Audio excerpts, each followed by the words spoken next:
Welcome to this explainer. Today, we're going to do something truly fascinating. We're going to carefully deconstruct a stunning, highly detailed visual piece to uncover the absolute secrets hidden within its composition. When we look at a captivating image, our brains usually just process the whole shebang in a fraction of a second. We instantly decide if we like it or not.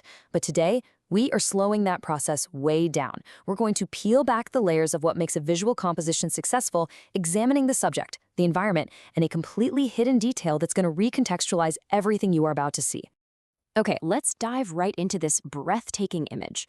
Just take a second and let your eyes soak up the sheer scale of that soaring bird and the glowing landscape below. At first glance, this is exactly the kind of breathtaking nature shot that belongs on the cover of a premier wildlife magazine, right?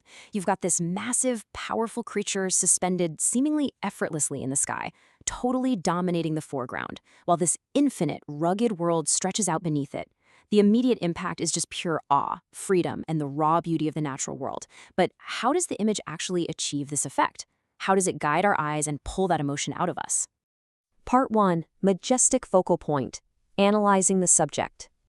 Now, what's really wild here is the sheer level of detail when we zoom in on our primary subject. Look closely at that intense downward gaze.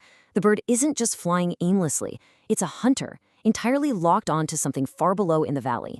This posture, the wings slightly angled, the body leaning into the dive, it creates this profound sense of dynamic motion.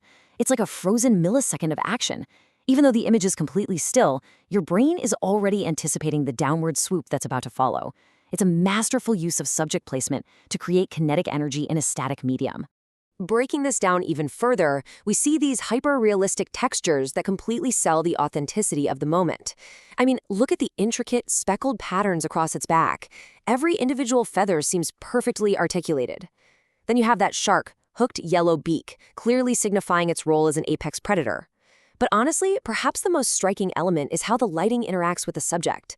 Notice how the sunlight catches the translucent trailing feathers on the left wing, creating this glowing, almost ethereal fringe.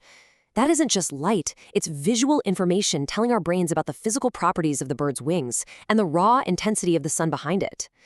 Moving on to Part 2, Golden Alpine Landscape. Let's explore the environment.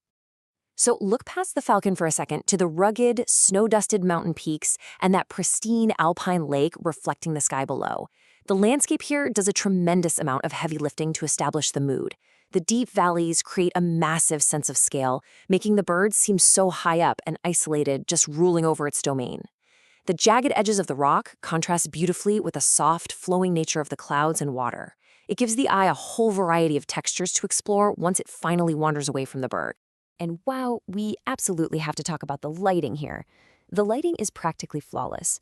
We're looking at a hyper-idealized golden hour, that magical time just after sunrise or just before sunset. We've got this intense sunburst emerging from behind the left mountain peaks, casting a dramatic, warm glow over the entire valley. And this warm light just unifies the whole composition. It bounces off the water, illuminates the clouds from within, and as we saw earlier, perfectly highlights the bird.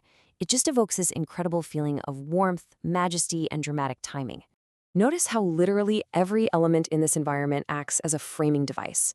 The jagged, snow-dusted ridges on the sides, they act like walls, keeping your eyes from wandering off the edge of the picture. The calm river and lake create a leading line right down the center.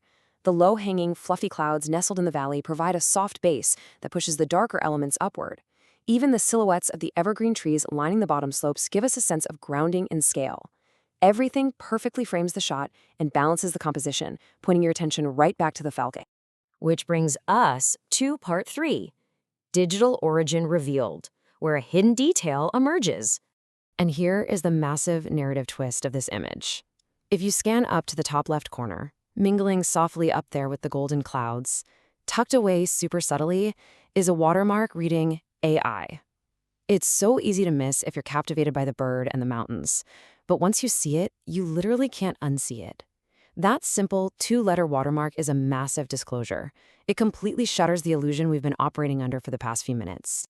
So what does this actually mean for us? Well, this single detail totally changes the game. It confirms that this hyper-realistic scene wasn't captured by some nature photographer's lens out in the wild. Actually, it was mathematically synthesized by artificial intelligence.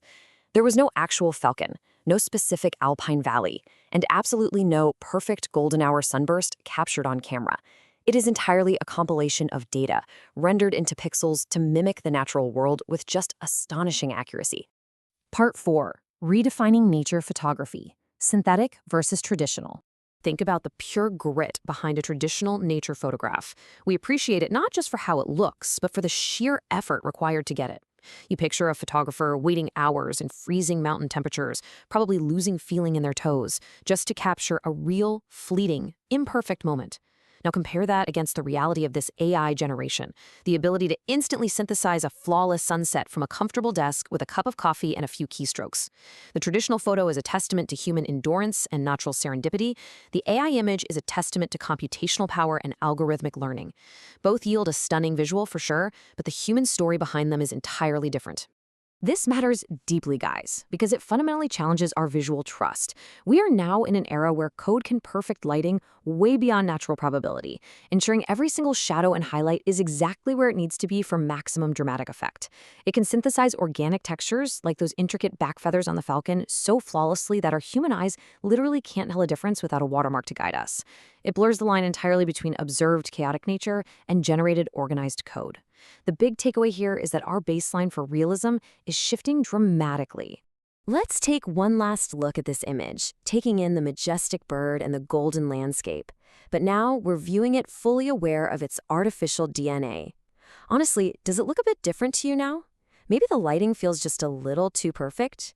Perhaps the bird's positioning feels a little too idealized? Yet structurally, it remains a magnificent piece of visual art. All those composition rules we discussed, the framing, the kinetic energy, the lighting, they all still apply, and they all still work to completely captivate the human eye, regardless of who or what arranged the pixels. So, I'm going to leave you with this final thought to take away from our explainer today. We've seen how effectively AI can replicate the profound majesty of the natural world. But does knowing this breathtaking scene is synthesized change the way you experience its beauty? Can we separate the pure aesthetic value of an image from the reality of its origin? It's a massive question we're all going to have to answer for ourselves as our digital and natural worlds just continue to merge. Thank you so much for joining me on this visual deconstruction.